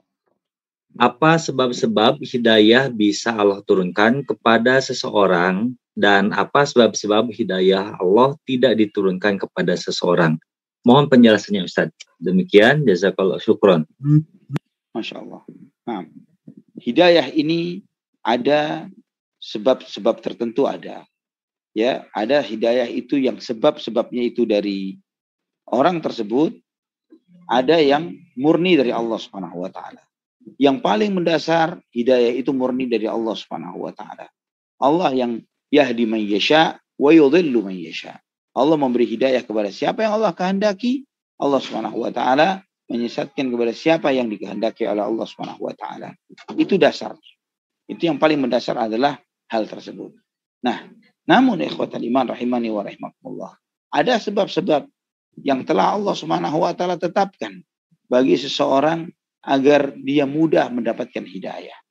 Di antaranya adalah keikhlasan, ketulusan di dalam mencari hidayah. Ya, ketulusan di dalam mencari hidayah. Wa may yujahidu fina lanahdiyannahum subulana. Barang siapa yang bersungguh-sungguh mencari jalan kami, sungguh pasti akan kami tunjukkan jalan kepada kami. Ya, sebagaimana yang Allah Subhanahu wa taala tegaskan, "Wa may yujahidu fina lanahdiyannahum subulana." Ini di antara sebab kenapa seseorang diberikan kemudahan oleh Allah Subhanahu wa taala untuk mendapatkan hidayah. Juga di antara sebab yang lain adalah berdoa, meminta kepada Allah. Dan tidak ada anugerah termahal yang Allah berikan kepada seorang melebihi anugerah hidayah. Itulah kenapa Allah wajibkan memohon hidayah ini di setiap rakaat sholat. Ya. Dan juga antum perhatikan, di antara sebab hidayah terbesar adalah memperhatikan ayat-ayat Al-Quran. Jika kita melihat susunan Al-Quran yang telah Allah Subhanahu wa taala anugerahkan kepada kita, kita membuka mushaf, surat yang pertama kali yang Allah sebutkan adalah surat Al-Fatihah. Ya, di dalam surat Al-Fatihah Allah Subhanahu wa taala memulai dengan menyebut namanya Maha Agung dan Mulia. Ya, kemudian memuji namanya. Alhamdulillahirabbil alamin, Ar-Rahmanir Rahim, Maliki Yaumiddin. Ya, kemudian menunjukkan komitmen kita kepada Allah, iyyaka na'budu wa iyyaka nasta'in. Kemudian Allah ajarkan doa untuk meminta hidayah. Ihdinas siratal mustaqim, siratal ladzina an'amta 'alaihim ghairil maghdubi 'alaihim waladdallin. Bukan jalannya orang yang dimurkai dan bukan jalannya orang yang tersesat. Kita minta jalan yang lurus, jalannya orang-orang yang telah Allah beri nikmat kepada mereka. Selanjutnya, setelah waladdallin amin, kita masuk ke dalam surat Al-Baqarah. Alif Lam Mim. Dzalikal kitabu la raiba fihi hudan lil muttaqin. Allah mengajarkan kepada kita, setelah di dalam membuka surat Al-Fatihah, kita diajarkan untuk minta hidayah kepada Allah. Segera Allah jawab. Segera Allah jawab. Alif Lam Mim. Dzalikal kitabu la raiba fihi. Inilah Al-Quran yang tidak ada keraguan di dalamnya sama sekali. Isinya adalah al-haq, isinya cahaya, isinya ilmu, isinya iman, yang tidak ada keraguan di dalamnya. Hudan lil muttaqin, yang merupakan hidayah dan petunjuk bagi orang-orang yang bertakwa. Ya, merupakan hidayah dan petunjuk bagi orang-orang yang bertakwa. Ini yang Allah Subhanahu wa taala ajarkan kepada kita. Al-Qur'an adalah hidayah, penuh dengan cahaya dan hidayah. Jika antum perhatian di dalam membacanya, berusaha mengambil ibrah, hikmah dari ayat-ayat yang antum baca dari ayat-ayat Al-Quran, berusaha membaca dari tafsir-tafsir para ulama, maka hidayah itu akan bercucuran, akan dikucurkan dengan begitu derasnya ke dalam kehidupan kita. Wallahu a'lam bishawab. Nah, Ustaz. Demikian jawaban Ustaz Ali untuk Akhi Hidayana di Jakarta Timur. Berikutnya ada pertanyaan dari Ukhti Khonsa di Cikarang. Bismillahirrahmanirrahim. Assalamualaikum. Semoga Ustaz dan keluarga diberkahi dan dirahmati Allah. Amin ya rabbal alamin. Baik, apakah termasuk sikap yang baik bagi seorang yang menyembunyikan identitasnya sebagai seorang salafi di masa awal berorganisasi dan berdakwah? Berhubung di lingkungan itu mayoritas bukan salafi, namun kita sendiri tetap tidak terbawa dengan mereka dan syiar akan dakwah salaf sedikit demi sedikit. Demikian saja pertanyaannya. Jazakumullahu khairan, barakallahu fikum. Mengenai menyembunyikan identitas kesalafian. Identitas kesalafian itu begini. Ada maksudnya menyembunyikan itu dalam bentuk tidak spontanitas mengatakan anak salafi, anak salafi, anak salafi, anak salafi. Atau bentuk yang kedua adalah dengan tidak menunjukkan sikapnya, ya, bahwa dia tidak menjadi seorang yang tidak multazim, ya, tidak menjaga ketentuan syariat Allah Subhanahu wa taala, yang akibatnya dalam beberapa hal mudah terhanyut dengan tradisi dan kebiasaan. Ini salah satu dari dua bentuk. Jika maksudnya adalah yang pertama, ya, tidak menunjukkan identitas kesalafiahan itu dengan mengatakan, dengan bersikap bahwa dia tidak mudah-mudah mengatakan anak salafi loh, anak seorang salafi loh. Mengatakan seperti ini di hadapan sebagian masyarakat, terutama bagi mereka-mereka yang a priori dan gerah terhadap istilah ini wallahu a'lam bishawab, itu tidak mengapa. Itu tidak mengapa. Dan itu cuma termasuk bagian dari dalam strategi dakwah bagi sebagian orang yang mungkin sudah menutup diri, sudah a priori terhadap istilah tersebut. Wallahu a'lam bishawab. Namun jika masuk dalam konteks yang kedua, bahwa dia mudah untuk agar dianggap mudah diterima, mudah berbaur, mudah bergaul misalnya, dengan alasan seperti itu kemudian dia tanazul, dia mau menerima beberapa kebiasaan, tradisi, budaya yang bertentangan dengan akidah dan manhaj salaf ini dengan tujuan supaya untuk menyembunyikan identitas untuk sementara waktu dan nantinya supaya bisa diterima. Bentuk yang kedua ini yang tidak dibenarkan. Ya, yang penting antum sampaikan akidah dan manhaj yang hak. Ya, tidak harus dikatakan bahwa ini akidah salafi misalnya. Tidak harus seperti ini akidah Rasulullah SAW, akidahnya para sahabat. Inilah tariqah yang hak, tariqah Ahlus Sunnah wal Jamaah. Wallahu a'lam bishawab.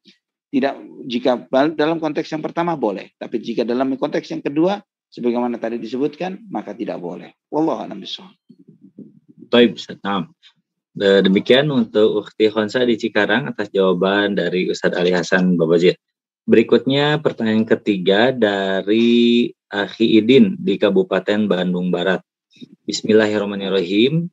Tadi Ana menangkap yang disampaikan oleh Ustadz Ali bahwa Nabi SAW tidak mengantarkan jenazah Abu Thalib ke pemakaman dikarenakan kafir.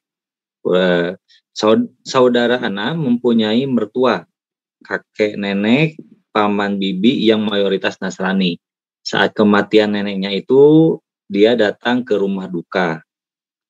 Bagaimana cara menyampaikan dengan cara yang baik terkait penolakan mengantarkan jenazah Nasrani dalam kurung jika besok lusa ada famili dari mertuanya itu ada yang meninggal? Demikian Ustaz pertanyaannya. Jazakallahu khairan wa barakallahu fiik Ustaz. Wa fiik barakallah. Kehadiran ketika sakit dibolehkan. Ya, sebagaimana tadi dalam kisah disebutkan di antara faedah yang disampaikan oleh Al-Hafidz Ibnu Hajar rahimahullah. Sebagaimana kehadiran Nabi Muhammad SAW. Namun ketika wafat, mengantarkan jenazah ketika memakamkannya, Nabi SAW tidak hadir. Ya, dan ini di antara faedah yang dijelaskan oleh Syekh Al-Albani rahimahullah di dalam Ahkamul Janaiznya.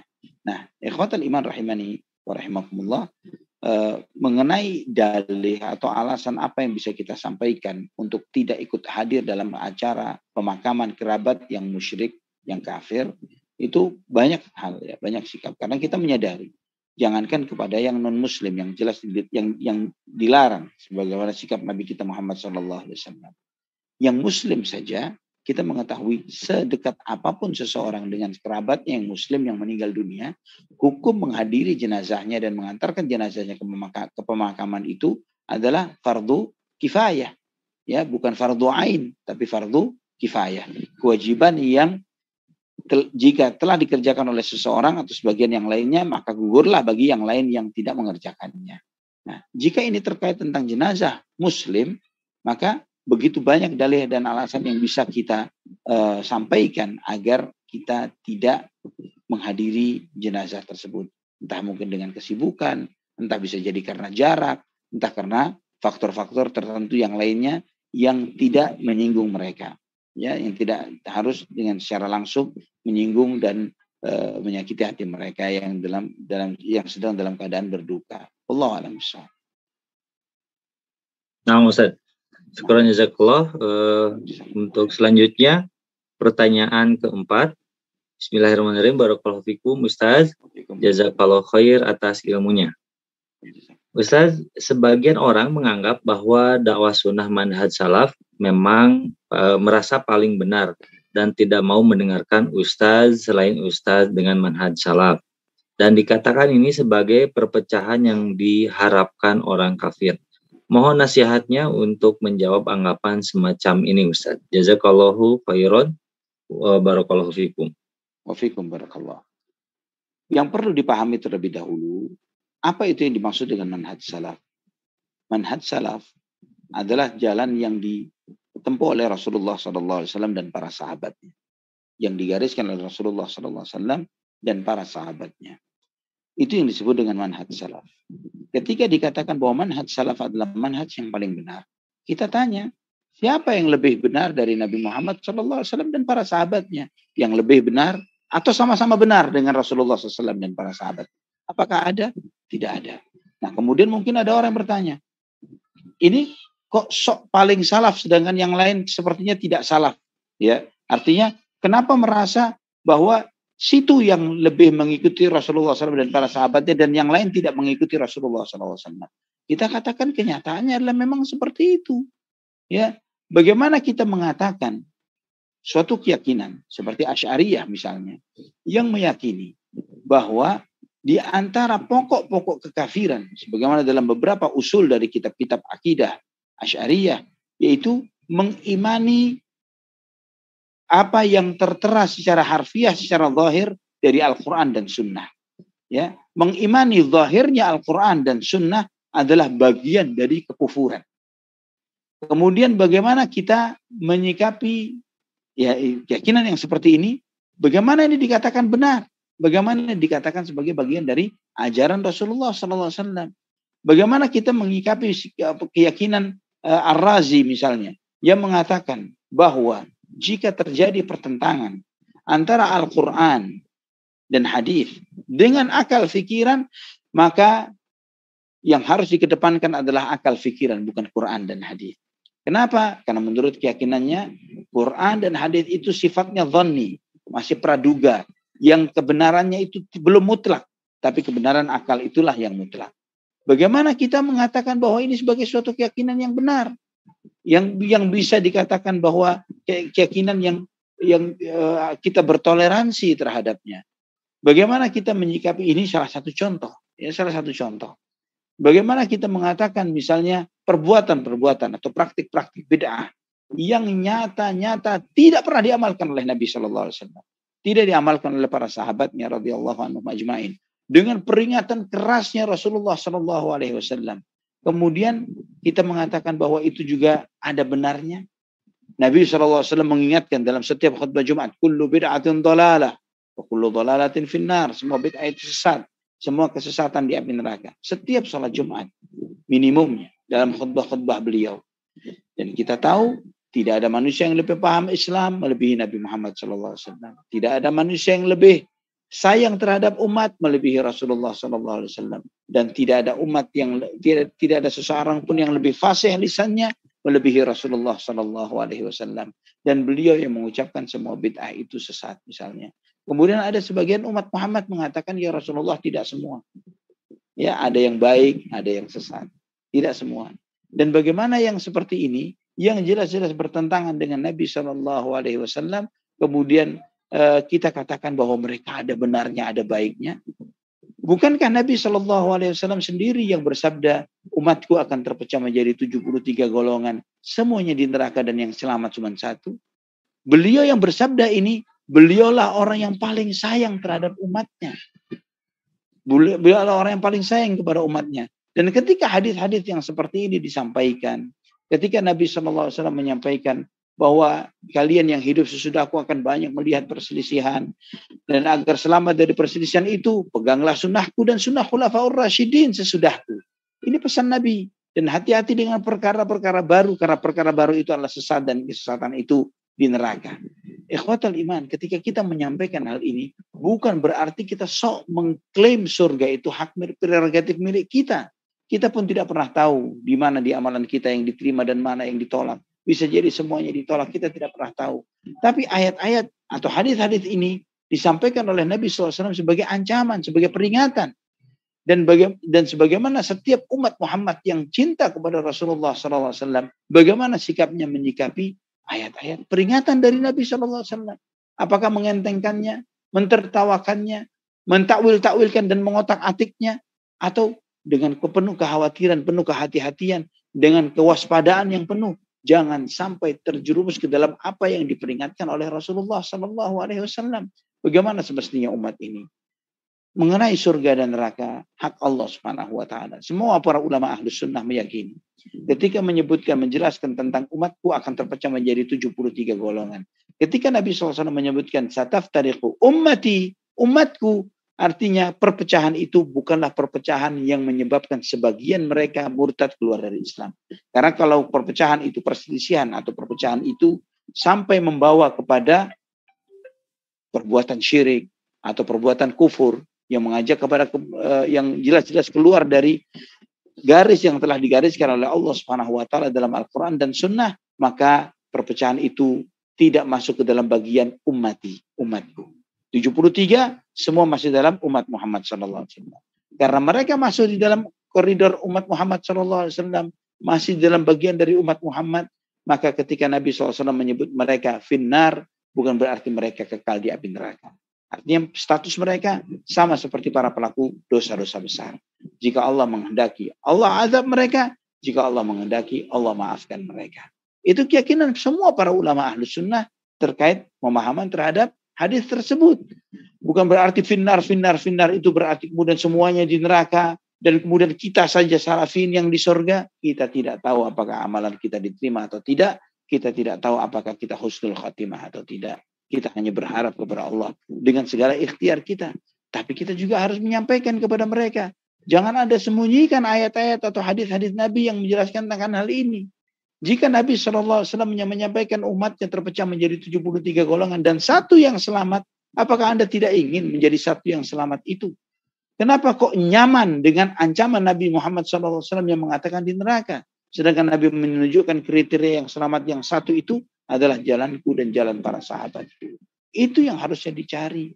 Itu yang harusnya kita menemukan titik ketemu dan titik temu dan keselamatan kita pada titik yang sama, yaitu mengikuti jalannya Rasulullah SAW dan para sahabatnya, serta menjauhi segala jalan-jalan yang menyelisihi dan menentang jalan-jalan yang telah digariskan oleh Rasulullah SAW dan para sahabatnya. Wallahu a'lam bishawab. Jadi, ikhwatal iman, mengenai syubhat yang tadi disampaikan, bahwa salafi sok paling benar dengan mengklaim yang seperti ini, kita katakan bahwa kita bukan sok yang paling benar, tapi manhaj salaf adalah manhaj yang paling benar, adalah manhaj yang benar, dan yang lainnya salah, itu adalah hak, itu adalah benar. Karena ketika kita mengatakan manhaj salaf bukanlah satu-satunya manhaj yang benar, kita tanya, siapa yang lebih benar atau yang sama benarnya dengan Rasulullah SAW? Siapa yang lebih benar atau sama benarnya dengan para sahabat radhiyallahu anhum ajmain, sehingga kita bisa sandingkan dengan beliau? Bagaimana para ahli takwil yang mentakwilkan ayat-ayat sifat misalnya, bisa kita samakan kebenarannya dengan kebenaran Rasulullah SAW di dalam memahami nama-nama dan sifat-sifat Allah Subhanahu wa Ta'ala yang tanpa takwil, tanpa ta'til, tanpa tahrif, tanpa takyif? Bagaimana kita bisa samakan itu semuanya? Jika kita berani menyamakannya, ikhwatal iman, sama saja kita seperti membodoh-bodohkan Rasulullah SAW. Sama saja kita katakan, oh ternyata iman itu tidak mesti seperti imannya Nabi. Oh ternyata kaum filosof, kaum ahli kalam juga ada benar dan ada baiknya. Jadi tidak harus mengikuti Rasulullah, cara yang dipahami oleh Rasulullah SAW dan para sahabatnya.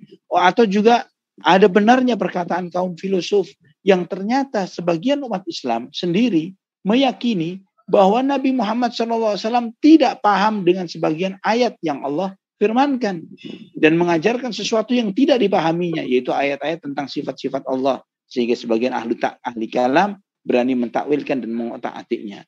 Ini sesuatu yang berbahaya, sesuatu yang berat, bukanlah sesuatu anggapan yang mudah, yang ringan ketika mengatakan adanya kebenaran lain selain kebenaran yang diajarkan oleh Nabi Muhammad SAW dan para sahabatnya. Wallahu a'lam bishawab. Ustaz. Ustaz, apakah boleh satu pertanyaan lagi, Ustaz? Monggo, silahkan. Masya Allah. Baik. Assalamualaikum warahmatullahi wabarakatuh. Waalaikumsalam. Sebelumnya taqabbalallahu minna minkum, barakallahu fikum Ustaz dan jami'an. Baik, amin. Barakallahu fikum. Wa taqabbalallahu minna minkum. Afwan izin bertanya di luar tema. Belum lama ini Ana baru tahu bahwa ada sebagian golongan yang bisa Ana lihat dari beberapa cuplikan videonya. Mereka menisbatkan diri bahwa mereka adalah golongan dari yang bermanhaj salaf secara total dengan akidah Ahlussunnah juga. Belakangan, Ana tahu bahwa asatiz mereka adalah ternyata yang ada di RII ya. Kalau tidak salah singkatan dari Radio Islam Indonesia. Yang membuat gelisah adalah golongan ini tidak diperbolehkan mengambil ilmu dari para asatiz yang ada di Roja TV, Yufid TV, dan semisalnya. Mohon pencerahannya Ustaz. Apa selisih pokok yang menjadi perbedaan antara para asatiz yang ada di RII dengan asatiz yang ada di Roja dan semisalnya, Ustaz? Dan apakah boleh kita mengambil ilmu dari asatiz yang ada di RII tersebut? Demikian Ustaz.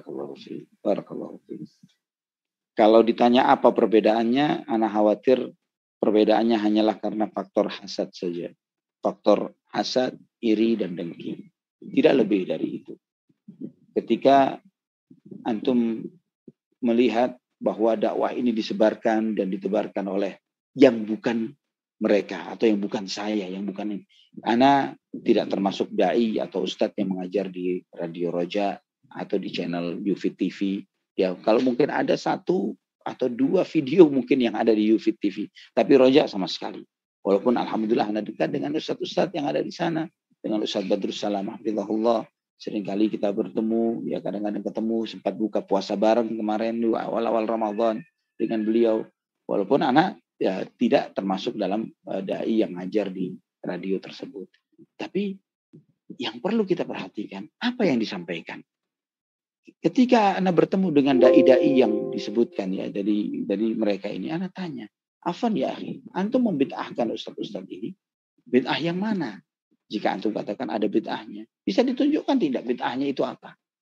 Nah, seringkali yang keluar adalah permasalahan-permasalahan yang khilaf di antara para fuqaha, di antara para ulama. Mereka dakwah di televisi, mereka begini dan begitu. Jika antum mentahdzir dai-dai itu karena dakwah di televisi dan Anda tidak ada televisinya, kenapa Anda diamkan Syekh Shalih Fauzan Al-Fauzan? Kenapa Anda diamkan Samahatul Mufti Abdul Aziz Al-Syekh? Kenapa Anda diamkan para ulama-ulama yang mereka ini jauh lebih memiliki kapasitas keilmuan yang mereka ada di Makkah, di Madinah, Syekh Abdul Muhsin, Abdul Razak bin Abdul Muhsin Al-Abbad. Banyak lagi daftar nama yang begitu banyaknya yang mereka berdakwah melalui channel-channel mereka. Apakah mereka ini kenapa memiliki timbangan yang timpang, yang tidak fair ketika yang muncul adalah dai-dai Roja misalnya kemudian ditahdzir, kemudian ulama-ulama yang ada di Makkah, di Madinah, di Riyadh, mufti-mufti itu kemudian tidak diomongkan, tidak diapa-apakan. Ya, kemudian mereka dengan gampangnya misalnya hanya karena berdasarkan bermodalkan foto-foto Ustadz Fulan pernah berfoto dengan si Fulan, Ustadz Fulan berfoto dengan si Fulan, Ustadz Fulan bertemu dan berfoto dengan si Fulan, maka dianggap akidah dan manhajnya sama antara yang di Ustadz Sunnah ini dengan yang berfoto dengannya. Betapa naifnya ya ikhwani wa akhwati fillah. Sampai anak pernah salah satu cuplikan video itu sampai ke anak. Anak baca, anak lihat, anak ketawakan dan anak kirim balik. Anak munculkan misalnya beberapa foto-foto ulama-ulama kita. Seperti Syekh Mufti Syekh Abdul Aziz Al-Syekh, Mufti Saudi Arabia. Dengan salah seorang ulama senior dari ulama seniornya takfir. Ya, anak tanya, apa manhajnya Syekh Samahatul Mufti Al-Syekh? Ya, kemudian Syekh Fulan, beberapa masyayikh sunnah yang sempat di capture fotonya bersebelahan dengan salah seorang tokoh yang menyimpang dan sesat. Apakah hanya karena berdasarkan foto kemudian kita hukumi bahwa Mufti Saudi Arabia bermanhajkan Khawarij, bahwa si Fulan berakidahkan begini dan begitu, hanya karena terfoto duduk bersebelahan di Masjid Nabawi misalnya? Betapa naifnya akidah dan pemikiran yang seperti ini. Jelas-jelas yang otak dan pemikiran yang seperti ini tidak bersumber dari akidah yang sahih, dari manhaj yang sahih. Sama sekali ini tidak bersumber dari akidah dan manhaj yang benar. Ikhwatal iman, jika ditanya apakah boleh ngaji dari ustadz-ustadz mereka, jika murni ngajinya adalah ngaji ilmu agama, ngaji akidah, tauhid, ngaji sunnah, ngaji tentang usul sunnah dalam masalah ibadah misalnya, ya silahkan saja. Namun jika dari ngaji kepada mereka kemudian akan mengotori hati kita, membuat kita berpikiran suudzon kepada ustadz-ustadz sunnah, ya akhi, dakwah sunnah ini di samping karunia Allah Subhanahu wa taala yang begitu besarnya bagi negara ini. Setelah itu kita tidak boleh melupakan kepada mereka-mereka yang telah memiliki jasa besar, yang telah menyebarkan dakwah ini. Orang yang tidak pandai berterima kasih kepada sesama manusia tidak akan bisa berterima kasih kepada Allah Subhanahu wa taala. Kita bersyukur berterima kasih kepada mereka-mereka yang turut andil menebarkan dakwah ini. Dan dengan menutup mata sebelah mengatakan bahwa mereka batil dan sebagainya tanpa bisa menunjukkan kebatilan dan kemunkarannya, ini adalah hasad, ini adalah kedengkian. Ana khawatir itu saja faktornya. Dan jika antum duduk di majelis mereka hanya mendapatkan kotoran-kotoran hati, tinggalkan. Ya, bukan ilmu malah mengotori hati kita, tinggalkan. Jika tidak mendapatkan ilmu, malah berbuat kita suudzon dan malah membicarakan aib orang-orang berilmu, Allahu Akbar. Apa faedah ilmu? Anda pernah duduk dengan salah seorang di antara mereka, dia bisa hafal aibnya bukan lagi sekedar dai-dai sunnah yang ada di negeri ini, bahkan ulama-ulama yang ada di Timur Tengah. Syekh Fulan, dia pernah begini. Alim Fulan, pernah begitu. Syekh. Anda bilang, ya apa yang antum dapatkan di majelis ilmu hanya membicarakan aib orang-orang berilmu. Yang antum harapkan seorang yang maksum tidak punya anggap mereka adalah betul, bahwa aib-aib itu betul ada pada diri mereka. Tanpa istilahnya tanpa kita mencari dalih. Mungkin bisa jadi begini, bisa jadi informasinya salah dan lain sebagainya. Anggap benar. Kita meyakini bahwa mereka bukanlah orang-orang yang maksum. Anggap itu benar. Tapi jika kesalahan itu bukan bersikap manhaji, bahwa mereka tidak menyularkan statement yang mengarahkan kepada keyakinan Syiah, Khawarij, Murji'ah, Mu'tazilah, atau yang semisalnya, kemudian itu kesalahan-kesalahan yang bersifat pribadi, karena masalah-masalah pribadi mereka.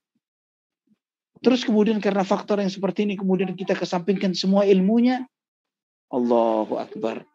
Sudah tidak akan ada lagi seorang yang maksum setelah wafatnya Rasulullah SAW. Tidak ada lagi. Jika kita mau belajar agama kepada guru-guru kita, kita harus menyadari bahwa guru-guru kita setinggi apapun level keilmuan, keimanan, ketakwaan mereka, sesyekh apapun mereka, mereka adalah manusia dan memiliki dosa dan aib. Dan ketika kita mengetahui adanya aib dan dosa-dosa mereka, kita tutupi sekuat-kuatnya, sebaik-baiknya. Karena adanya aib-aib itu menunjukkan kemanusiaan mereka.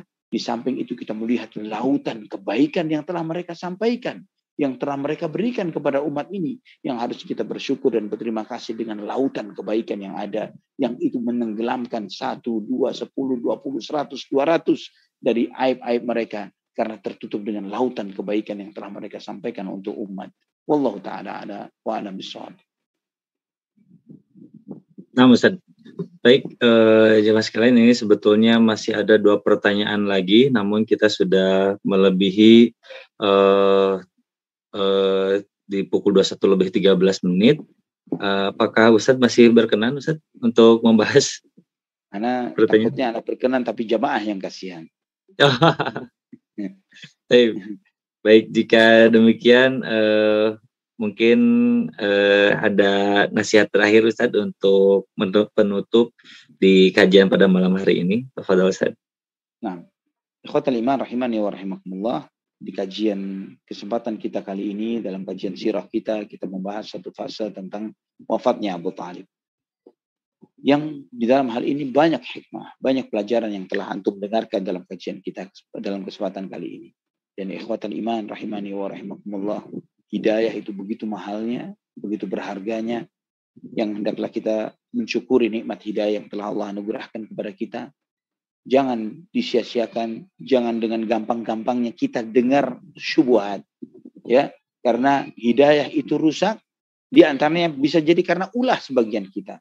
Berapa banyak yang sudah di atas akidah tauhid, akidah Islam yang benar, kemudian ingin nonton channel-channelnya kaum ateis, kemudian jadi ateis. Ingin menonton channel-channelnya orang-orang yang berbuat kesyirikan, akhirnya menikmati perbuatan-perbuatan syirik. Dan tanpa dia sadari, dia telah menggadai dan menjual agamanya. Ingat, hati ini begitu lemahnya, dan syubhat itu kuat seperti kilat yang menyambar. Al-qulubu dha'ifah wal fitan khattafah, kata Imam Az-Zahabi. Hati-hati itu begitu lemah, dan fitnah-fitnah itu menyambar bagaikan kilat dan petir. Maka jagalah tauhid dan iman ini dengan istiqamah di atas manhaj yang sahih ini. Di zaman yang penuh fitnah, dekatlah dengan Al-Quran. Baca Al-Quran, dekat dengan orang-orang berilmu, mempelajari tafsirnya, dan jangan gampang-gampang mendengarkan syubhat atau menonton channel-channel syubhat sehingga membuat kita dipalingkan dari jalan yang hak ini. Na'udzubillah, thumma na'udzubillah. Aqulu qawli hadza. Mungkin sampai di sini ikhwatul iman. Kita tutup dengan doa kafaratul majlis. Subhanakallahumma bihamdik. Asyhadu an la ilaha illa anta astaghfiruka wa atubu ilaik. Wassalamualaikum warahmatullahi wabarakatuh.